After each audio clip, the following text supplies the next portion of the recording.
Bismillahirrahmanirrahim. Assalamualaikum warahmatullahi wabarakatuh. Ketemu lagi dengan saya di praktikum perancangan tata letak fasilitas untuk modul ke-5 dan keempat yang terakhir. Tapi saya akan membahas modul 5 terlebih dahulu, yaitu ongkos material handling. Nah, di minggu-minggu yang lalu saya sudah memberikan tugas kepada kalian untuk mencari biaya alat angkut per meternya. Nah, itu terserah kalian, mau kalian cari yang udah jadi kalau ada, atau kalian mau menghitung sendiri berapa biaya per meternya. Nah, nanti dia tuh untuk ini, untuk di sini misalnya kayak gini, forklift biayanya 182. Nah, nanti misalnya kalian dapat nih di internet biaya per meternya rata-rata berapa, misalnya 200 misalnya. Nah, nanti dicantumin kalian di screenshot kalian dapatnya dari mana, nanti dikasih tahu, pokoknya di screenshot terus sumber webnya apa ya. Nah, kalau kalian menghitung sendiri biaya per meternya, itu juga dicantumin di sebelah atau nanti di perhitungan OEMH-nya. Gimana cara ngitungnya? Seperti ini. Nah, ini dia juga ngitung sendiri, sehingga didapatlah nanti biayanya.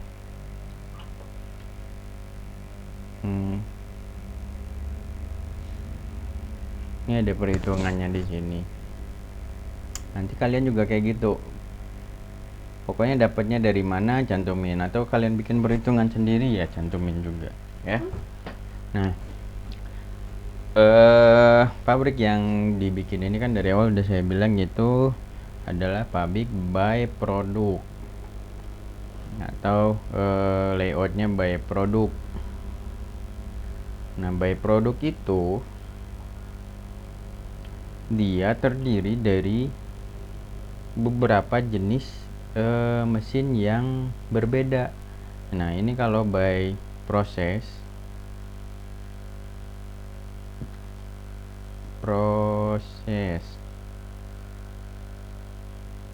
kalian juga bisa nyari di internet by proses kayak gimana, by produk kayak gimana. Nah, kalau by proses itu setiap departemen itu terdiri dari beberapa mesin yang identik atau yang sama. Misalnya di sini bending semua.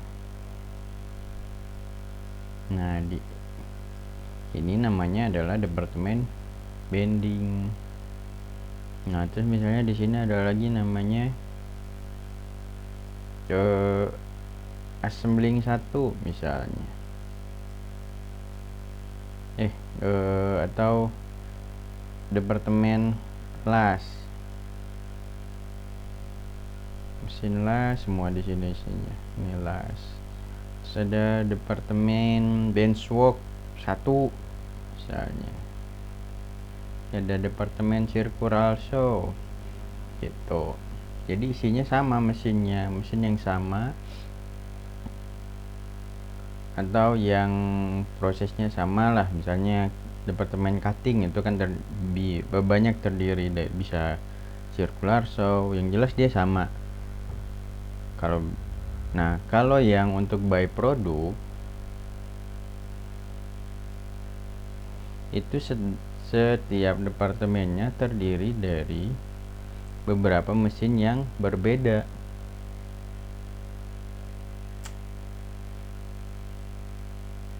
Misalnya ini departemen 100.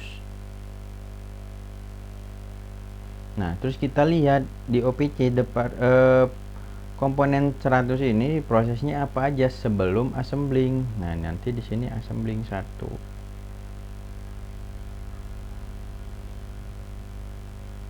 Ini assembling 2.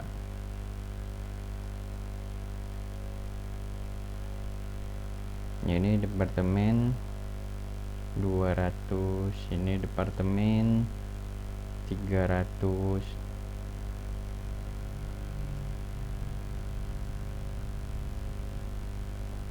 Nah, misalnya ini terdiri dari cutting, drilling, stamping, terus masuk ke assembling. Ini terdiri dari cutting dan drilling, terus naik ke assembling. Ini disatuin nih 100 dan 200. Ini misalnya terdiri dari mesin assembling 1 itu misalnya benchwork, ada 2 benchwork. Terus 300 misalnya terdiri dari drilling dan bending misalnya. Ini naik ke sini. Ini by product. Inilah layout kita nanti. Ini by proses.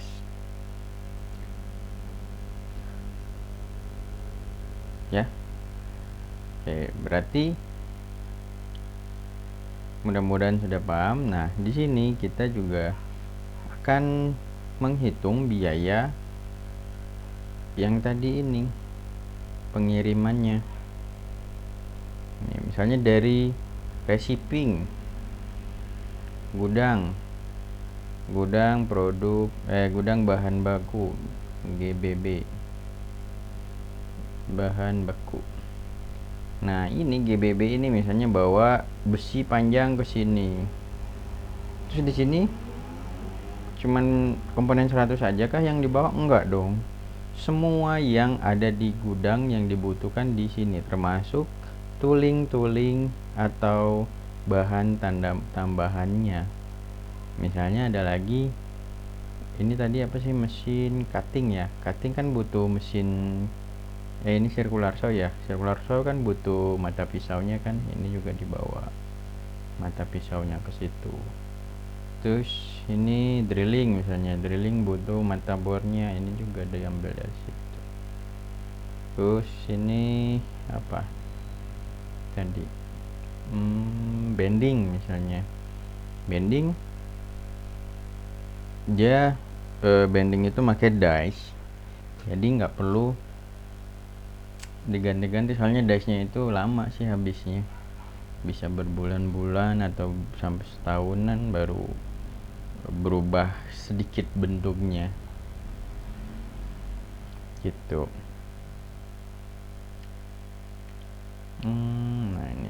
Nah ini kan nama komponen kaki kanan, terus ada mata pisau, ada mata bor, ada nutnya gitu. Nah, ini produk per jamnya itu diambil dari luas lantai.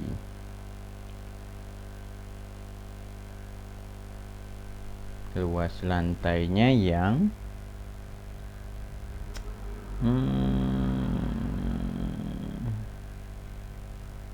nih, karena dia masih dari receiving, berarti masih berbentuk bahan baku, berarti masih berbentuk besi panjang, jadi diambilnya ini jumlah kebutuhan raw material. Mana sih jumlah kebutuhan nih,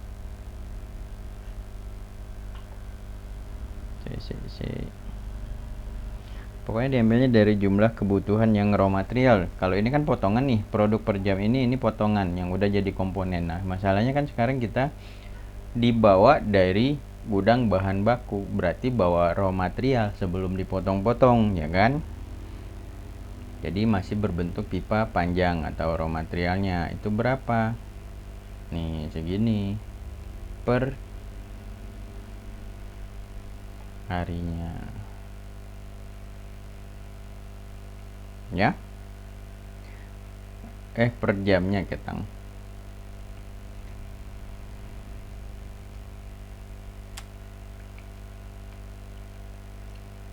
Oke, sekarang berapa batang dia per jam? Misalnya 11.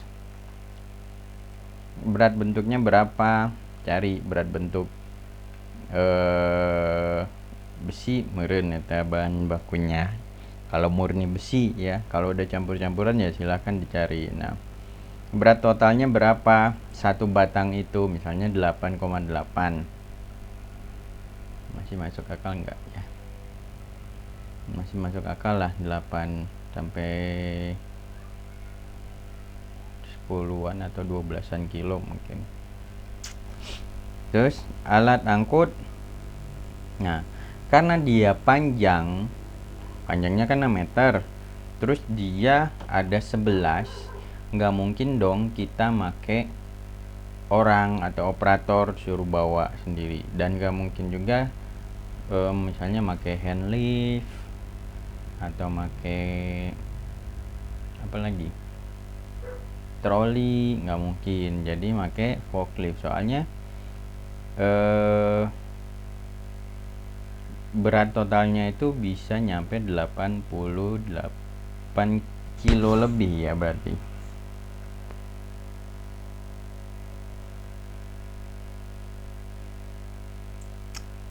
Ini saya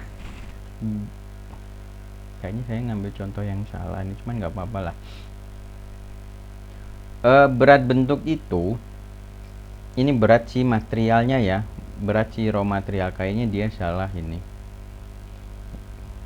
seharusnya bayangin aja besi 6 meter itu masa beratnya cuma 0,8 kg. Ini punya cewek jadi saya ngambil contoh yang salah, sorry. Berat bentuk itu boleh dikira-kira asal bener, maksudnya ya nggak ngaco lah. Ngaconya tuh kayak gini, ini 0,8 itu nggak mungkin, soalnya besi 6 meter beratnya masa cuma 0,8 kg. Nah itu salah ya. Ya saya rasa 10 kg mungkin ada besi 6 meter itu. Misalnya ini anggaplah 8. Nah berarti berat totalnya adalah 88 kilo. Nah sementara juga dia panjang, berarti harus menggunakan forklift. Nah ongkos per meternya berapa, itu baru dimasukin ke sini. Terus jaraknya berapa? Nah ini jarak yang perlu kita hitung manual. Rumusnya itu kalian tentunya udah tahu dong, rumus luas itu sama dengan sisi kali sisi. Ini kita anggap dulu persegi semua bentuk departemennya, walaupun dia nanti ada persegi panjang ya, itu nanti aja di jadi sebenarnya OMH itu ada OMH awal, ada OMH revisi. Nah untuk OMH awal itu kita berasumsi departemennya itu masih sebelahan, masih seperti ini. Misalnya ini receiving, ini departemen 100. Nah kalau yang udah revisi baru udah ke real penyusunannya. Misalnya ini layout. Nah di sini misalnya gudang, di sini 100 gitu.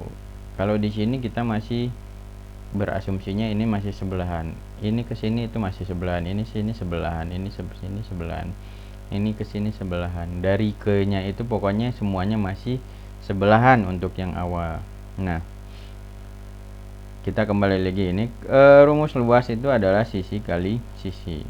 Nah sementara kita ada perhitungan luasnya, cuman yang kita butuhkan adalah sisinya.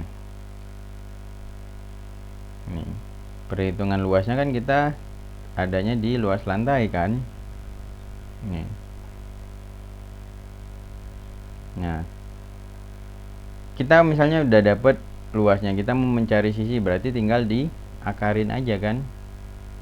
Misalnya di sini berapa? 16. Akar 16 berapa?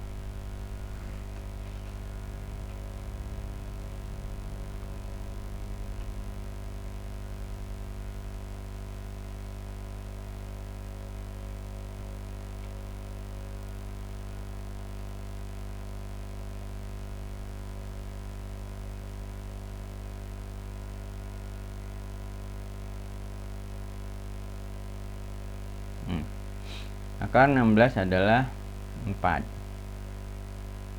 4 kali 4 adalah 16. Nah, ini baru sisinya aja. Misalnya ini 4 dan di sini 4. Nah, kita asumsi lagi ini itu ini 4.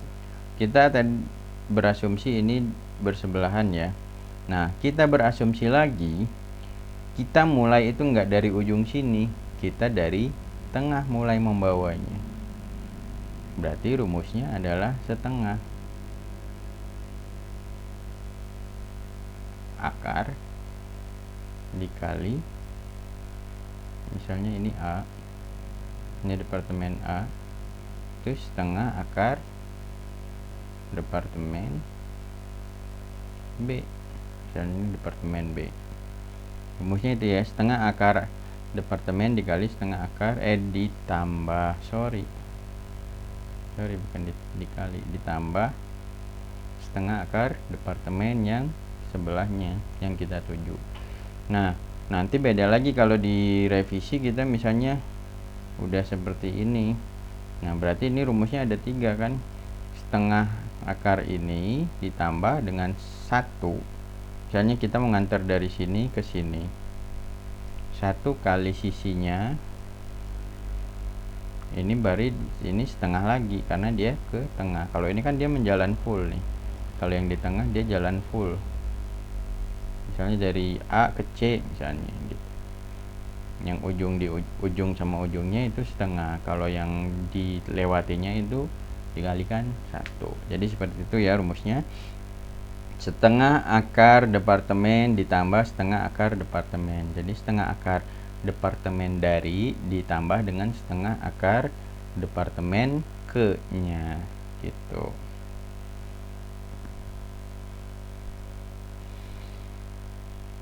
Oke, itu untuk jarak. Nah, terus ini subtotal ongkos itu tinggal dikalikan aja. Jarak harga per meter dikalikan dengan jarak.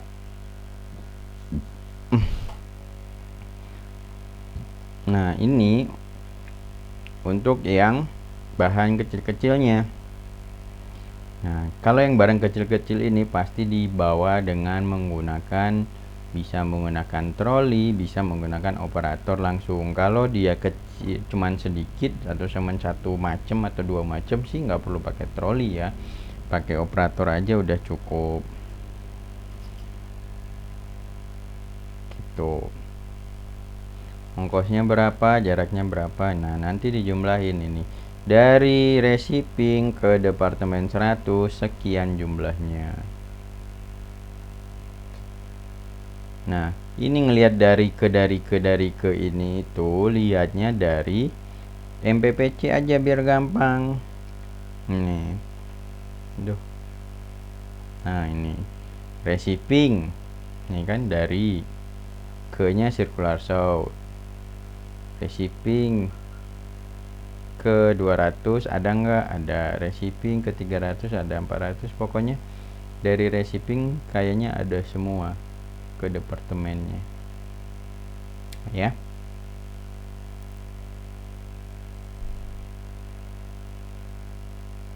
Ini dari receiving 100, 200, 300, 400, 500.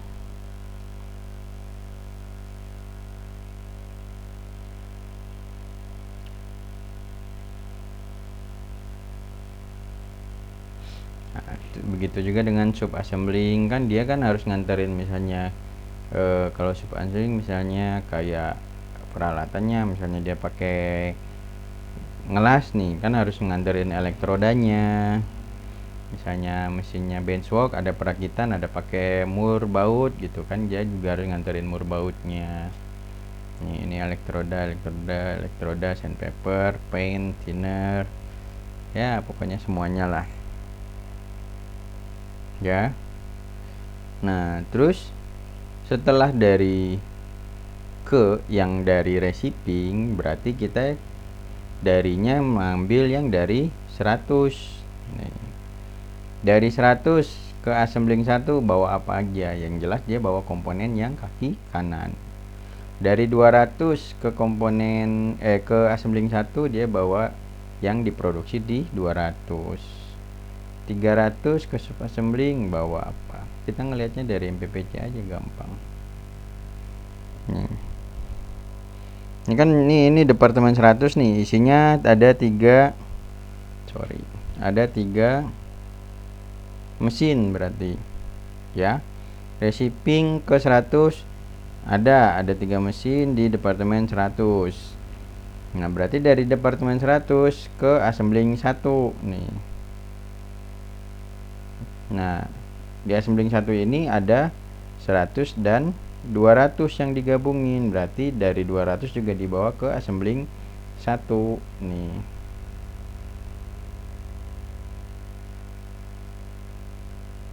Nih kan.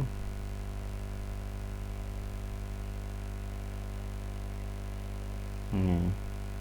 Assembling 1 itu ada 100 dan 200. Assembling 2 ada hasil yang assembling 1 dengan hasil dari sub assembling 2. Gitu aja sih, gak terlalu susah. Nah, ini assembling 1 ke assembling 2, terus hasil yang dari sub assembling 1 dan 2 itu ke assembling 3. Harusnya ini assembling 2 ya. Coba kita lihat MPPC nya.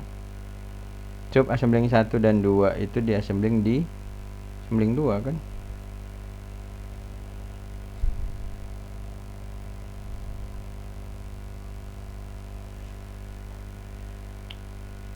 Gitu ya. Pokoknya dihitung semua bahan yang dibawa juga, yang dianterin juga harus dimasukin. Nah, perhitungan OMH itu per satu produk. Ini meja aja, nanti bikin lagi yang untuk kursinya aja. Oke, seperti itu teman-teman. Dan jangan lupa, berat bentuk itu setelah dipotong pasti berkurang. Kalian jangan bikin nanti tetap, soalnya banyak salahnya juga di sana. Misalnya ini udah 0,8 ini udah 8, setelah dipotong-potong 10 misalnya, berarti masing-masing beratnya sekitar 0,75 sampai 0,8 ya. Kenapa 0,75? Karena ada scrap yang terbuang, misalnya 0,78 lah taruh. Nah, berarti di sini beratnya 0,78 yang udah dipotong gitu. Kalau ini kan masih berat raw material. Oke, gitu ya. Mudah-mudahan gak ada yang ditanyain, mudah-mudahan saya udah jelas menjelaskannya. Kayaknya udah. Sampai terakhir ke shipping. Terus nanti ditotalin berapa totalnya. Kayaknya ini salah. Oke. Nah, sekarang kita masuk ke luas lantai kantor modul 4 ya, modul 4.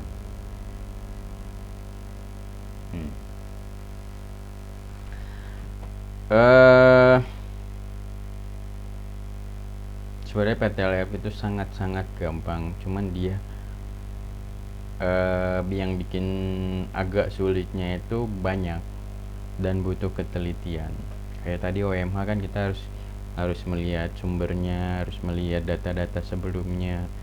Itu banyak part-partnya. Apalagi kalau kita bikin kayak saya dulu ya, itu bikin jetrig, pabrik jetrig, kita simulasiin. Nah, kalian mah mending di OPC komponennya ada cuman berapa, 15 kemarin, pokoknya nggak nyampe 20 ya. Kalau saya tuh satu produk aja itu 71 dan satunya lagi itu 50-an. Nah, itu ribet, butuh ketelitian aja. Gampang sebenarnya, gampang banget. Rumusnya juga rumus logika dasar tuh. Nah, seperti halnya ini luas lantai kantor juga gampang, apalagi kalian kan ya kayaknya udah bekerja semua, jadi mungkin udah tahu di ruangan itu ada apa aja, di gudang itu ada apa aja, di pantry itu ada apa aja. Jadi kita di sini menghitung luas lantai kantornya. Misalnya kayak ini. Direktur utama. Benar nggak sih? Oh iya, direktur utama. Nah, kira-kira aja di ruangannya isinya apa aja.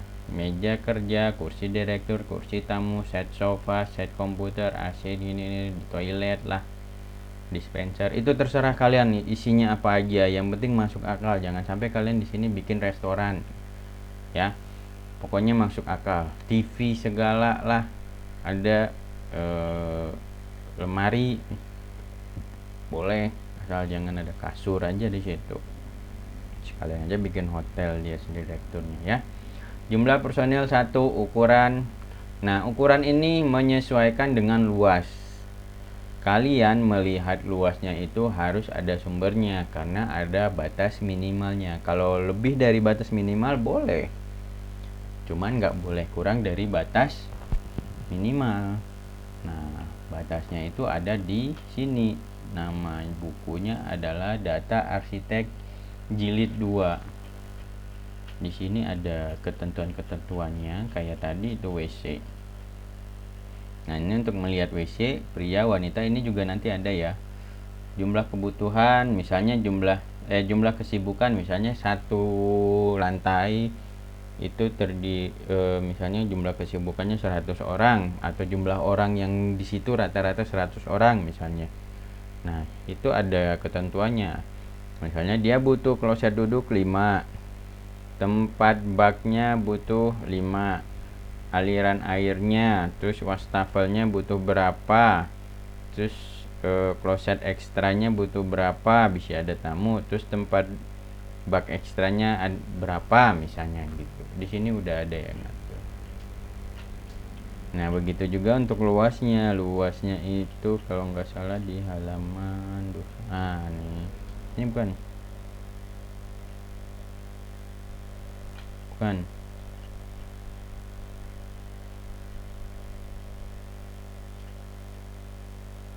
Bentar ya, saya lupa ingat sih.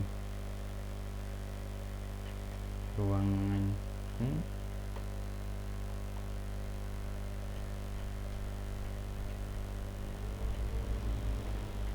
dia ada standarnya, misalnya direktur atau kepala bagian atau ini berapa.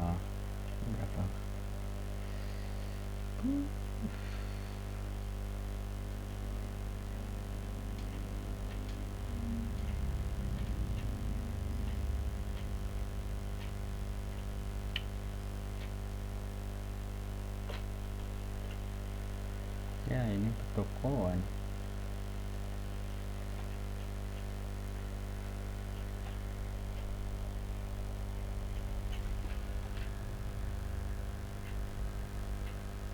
Kandang.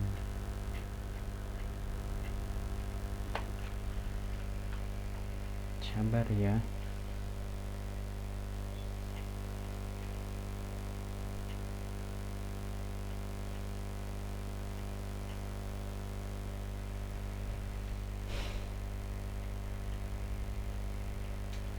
Aduh.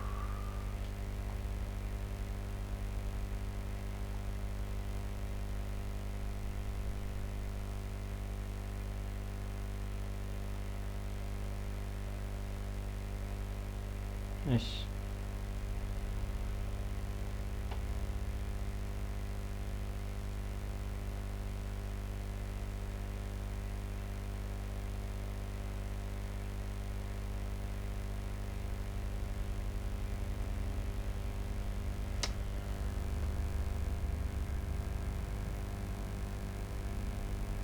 Hmm.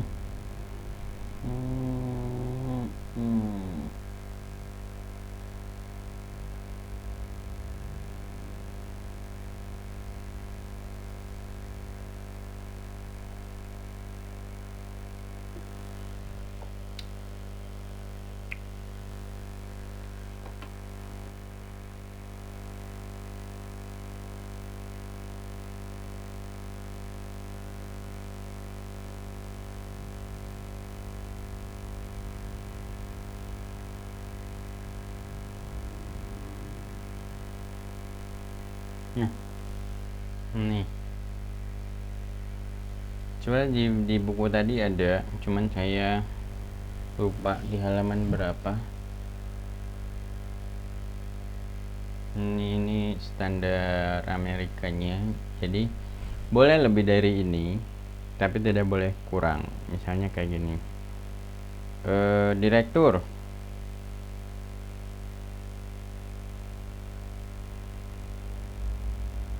kok gedean kayaknya, wakil direktur ya. Ini oh, 2 wakil direktur tambah 1 lagi wakil direktur, kayaknya seperti itu. Ini untuk 2 wakil direktur ditambah lagi 1 wakil direktur mungkin ya. Kalau ini berarti untuk 3 wakil direktur. Nah cuman begini aja lah, direktur itu kita pakai yang atas saja, yang wakil direktur dan ini nih nggak usah lah. Direktur itu 13,4 meter persegi minimal. Nah sementara di sini luas personilnya 27 gitu ya. 6 kali 4,5 udah. Oh gitu, udah gede ini mah. Toleransi 200%. Nah toleransi ini gunanya nanti untuk lorong yang menuju ke sini. Jangan sampai kita bikin pas-pasan nanti ujuk-ujuk nggak ada lorong, ruangan hungkul, mau ke ruang direkturnya gimana. Jadi makanya kita tambahin toleransi 200% itu untuk lorongnya. Kenapa terlalu besar, Mbak? Ya ngatur itu teh susah, bos, makanya dibikin 200%. Nah terus sekretaris itu kita anggap dia sama dengan kepala. Oh enggak, di sini sekretaris lebih kecil. Oke, ini sekretaris 6,7, berarti 2 kali 3 G cukup. 3 kali 2 kali 3 6, 2,5 kali 3 cukup lah. Terus pembinaan bagian 9 kali 3 berarti sekitar 4 kali 3 G, udah lumayan ya, 12 kayak gitu. Ini ada standar-standarnya di buku Data Arsitek jilid 2. Nanti saya ini aja, saya lampirin di e-learning lah. Oke, kita lanjut. General manager, pokoknya semua yang ada di struktur organisasi dimasukin ya. Nah staffnya, misalnya staff development itu ada 2, misalnya 2 orang ya, tinggal dibikin 2. Setiap orangnya meja kerjanya, satu ruangannya meja kerja 2 kursi karena dia 2 orang. Kalau 3 orang ya bikin aja 3.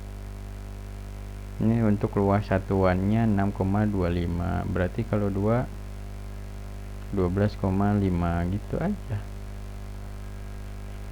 Nah terus ini untuk yang ada di dalam struktur organisasi. Sekarang untuk ruang fasilitas kantor, apa aja, ada pantry, ada toilet, ada lobby dan resepsionis, ada lift, ada ruang rapat, ada ballroom, ada mungkin ruang serbaguna mungkin, terus ada ya masukin aja yang kalian pikirin di dalamnya, masukin aja di situ. Pokoknya yang harus ada ya itu kan, ruang rapat harus ada, ballroom atau ruang serbaguna harus ada, lift dan tangga misalnya butuh berapa tingkat ya harus ada. Lobby ini apalagi wajib, toilet juga wajib, pantry ya wajib sih. Ini yang untuk di dalam kantor. Nah terus ada lagi luas fasilitas dalam pabrik. pantry, toilet, docking area. Docking area itu untuk loading dan unloading, itu dipisah nanti loadingnya mana, unloadingnya mana. Terus parkir, material handling, ruang kendali CCTV, locker, terus ruang retur, ruang peralatan, staging area, apart. Dan jangan lupa dikasih mungkin nanti ruangan khusus kantor-kantor, misalnya untuk bagian produksi, misalnya mau ngecek apa gitu. Mungkin yang kerja di pabrik lebih tahu ya daripada saya. Terus ada luas fasilitas luar pabrik dan kantor. Ini yang ada di luar, kayak di halaman, kayak pos satpam, terus water treatment, terus kantin, musola. Nah misalnya di kantor juga ada musola misalnya, jadi dipisah antara karyawan sama operator misalnya, nggak apa-apa. Di kantor taruh kantinnya juga mau dipisah ya nggak apa-apa, nggak masalah, itu terserah kalian. Kalau mau disatuin juga nggak masalah. Parkir mobil, parkir motor, parkir truk, klinik.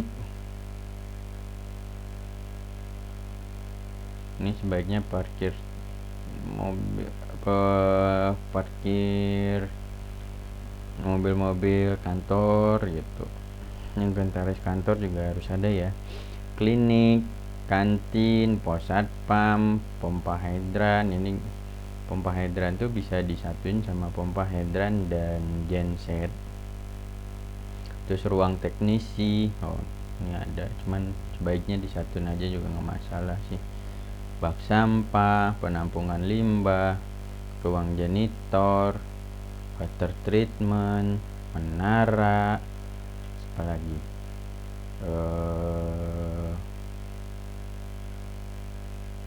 banyak kayaknya ya.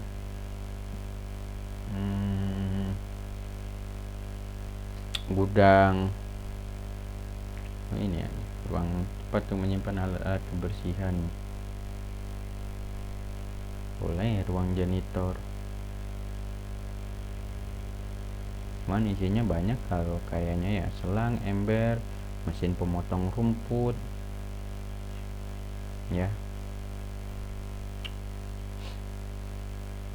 Soalnya kan kita nanti kan ada 30% luasnya itu untuk penghijauan atau taman. Yang pasti harus ada mesin pemotong rumputnya ya, peralatan tamannya lah. Jadi nanti ini dibanyakin.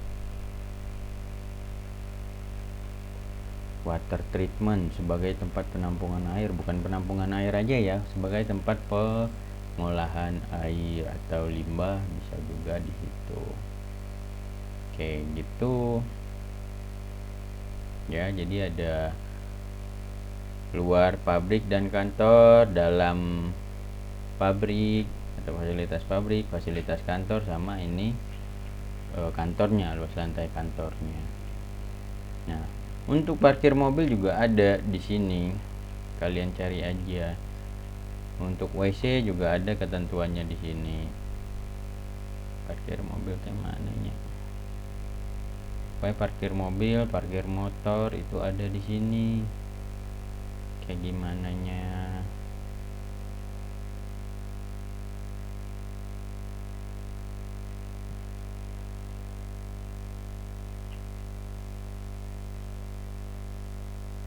Bangunan industri, perangkat sanitasi, ruang ganti dan penyimpanan pakaian.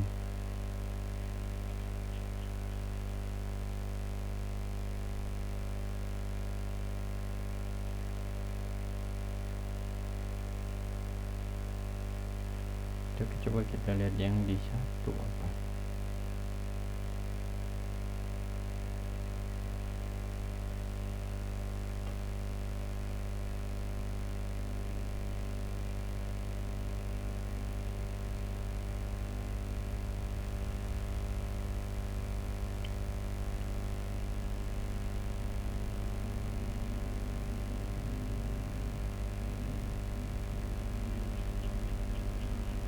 kalau nggak salah sih di 2.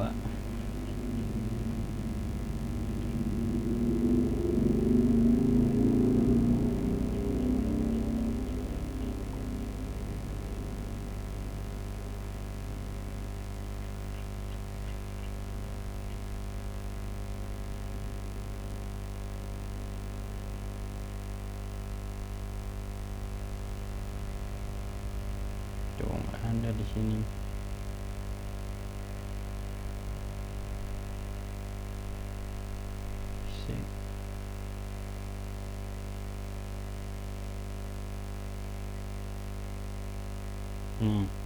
Model parkirnya seperti ini ukuran-ukurannya.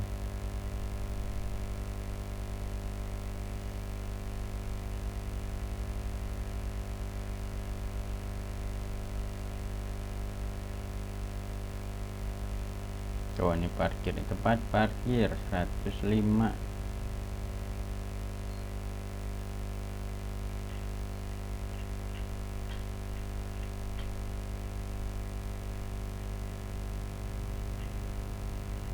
Ini halaman 94, 97,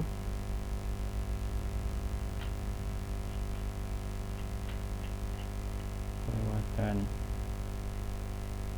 Nih tempat parkir yang model-modelnya, terus ukuran-ukurannya juga nanti. Ini truk panjangnya berapa. Nah nanti parkir truk, kalian jangan lupa ya, bahan material kita itu 6 meter. Jangan sampai nanti kalian bikin truknya cuman yang 4 meteran ya.